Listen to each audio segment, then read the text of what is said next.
Aye, dear Marewood, if we would be happy, we must find the means in ourselves, among ourselves. Men are ever in extremes, either doting or averse. While they are lovers, if they have fire and sense, their jealousies are insupportable.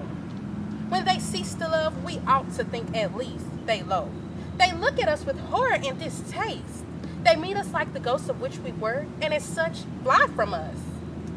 True, 'tis an unhappy circumstance of life that love should ever die before us, and that the man should so often outlive the lover. But say what you will, 'tis better to be loved than never to have been loved. To pass over youth in dull indifference, to refuse the sweets of life, because they once must leave us, is as preposterous as to wish to have been born old, because we must one day be old. For my part, my youth may wear and waste, but it shall never rest in my possession. Then it seems you dissemble in aversion to mankind, only in compliance to my mother's humor? Certainly, to be free, I have no taste of those insipid, dry discourses with which our sex of course must entertain themselves apart from men. We may affect endearments to one another, profess eternal friendships, and seem to dote like lovers, but 'tis not in our natures long to persevere. Love will resume his empires in our breast in every heart, or soon or late, when we admit him as a slothful tyrant. Bless me, for I have been deceived while you profess a libertine. Certainly, you see my friendship and my freedom. Come, be sincere. Profess your sentiments agree with mine. Never. You hate mankind? Hardly invertly. Your husband? Most transcendently. Aye, though I say it meritoriously. Give me your hand upon it. There. I join with you. What I have said has been to try you. Is it possible? Dost I hate those viper men?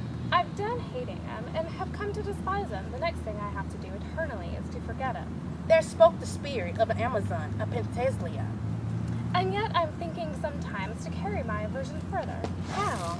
Faith, by marrying, if I could but find the one that loved me very well and could be thoroughly sensible of ill usage, I think I could do myself the violence of undergoing the ceremony. You would not make him a cuckold? No, but I'd make him believe I did, and that's as bad. Why, had you not go do it? Oh, if he should ever discover it, he would then know the worst and be put out of his misery. But I would have him continue upon the rack of fear and jealousy. Ingenious mischief. Why, they're worth a marriage, Maribel.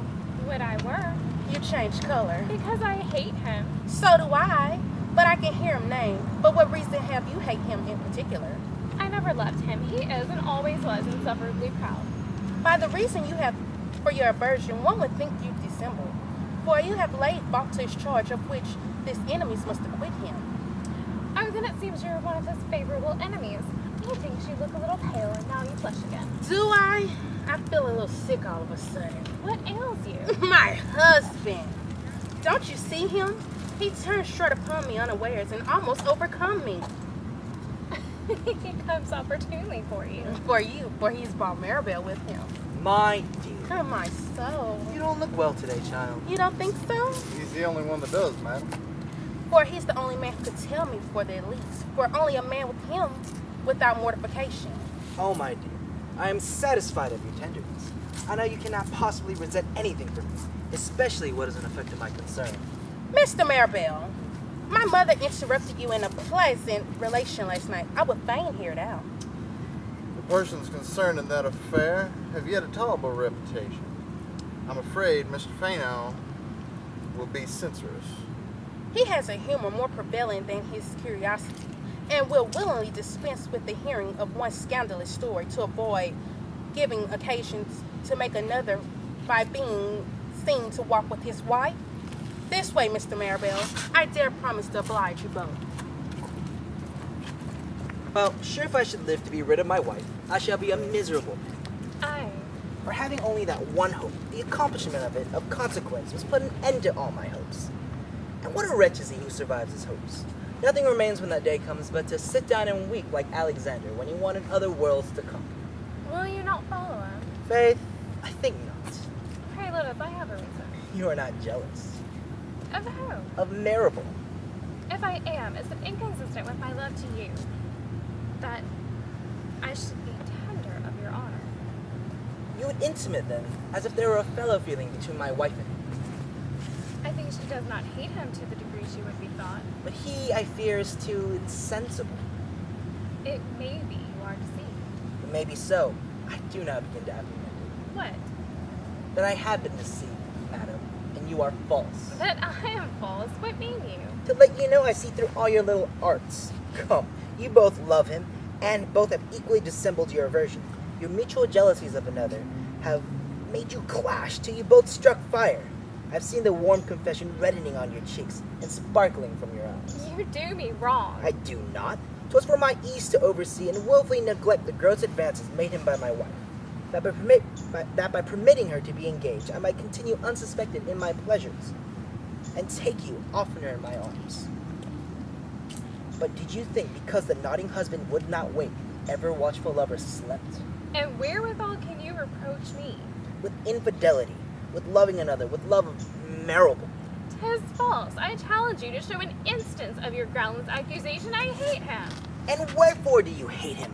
He is insensible, and your resentment follows his neglect. An instance. The injuries you have done him are a proof. You're interposing in his love. What cause had you to make discoveries of his pretend passion? To undeceive the credulous aunt and be the officious obstacle in his match with Millamant. My obligations to my lady urged me. I had professed a friendship to her and could not see her easy nature so abused by that dissembler. What? Was it conscious then? Professed of friendship. Oh, the pious friendships of the female sex. More tender, more sincere, and more enduring than all the vain and empty vows of men, whether professing their love to us or their mutual faith to one another. You are my wife's friend too. Shame and ingratitude. Do you reproach me? You upbraid me. Have I been false to her through strict fidelity to you, and sacrificed my friendship to keep my love inviolate? And have you the baseness to charge me with the guilt, unmindful of the marriage? To you it should be meritorious that I have been vicious, and do you reflect that guilt upon me which should lie buried in your bosom? You misinterpret my reproof. I meant but to remind you of the slight account you once could make of strictest ties when set in competition with your love for me. 'Tis false. You urged it with deliberate malice. 'Twas spoken scorn, and I will never forgive it. Your guilt, not your resentment, begets your rage. If yet you loved, you could forgive a jealousy. But you are stung to find you are discovered. It shall be discovered. You too shall be discovered. Be sure you shall. I can be but exposed. If I do it myself, I can prevent your baseness.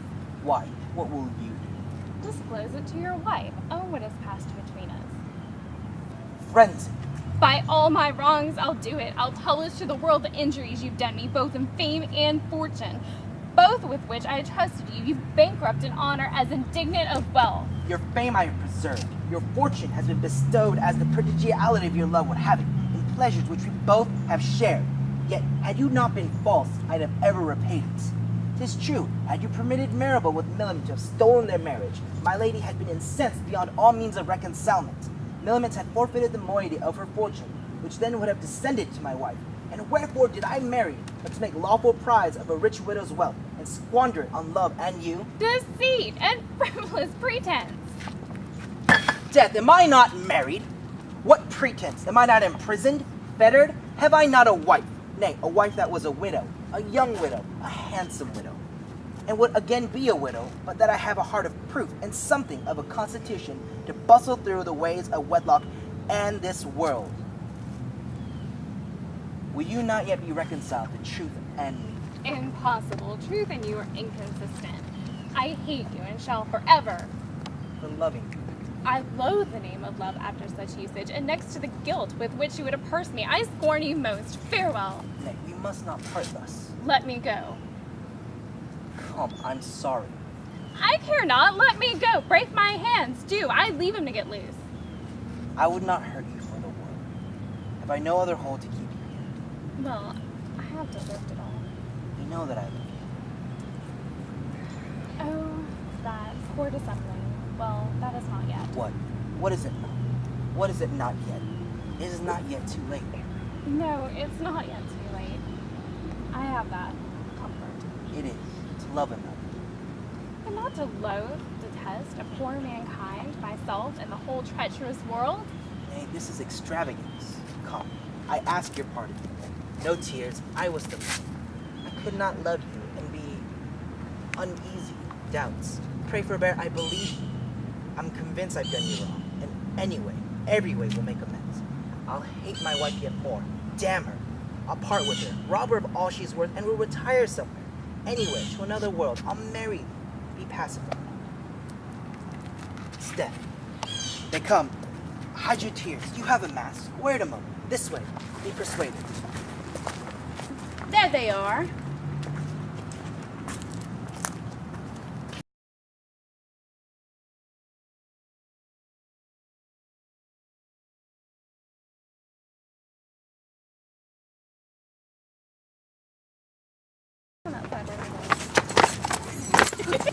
It again. Do you have it or not? No, do it again. Ah.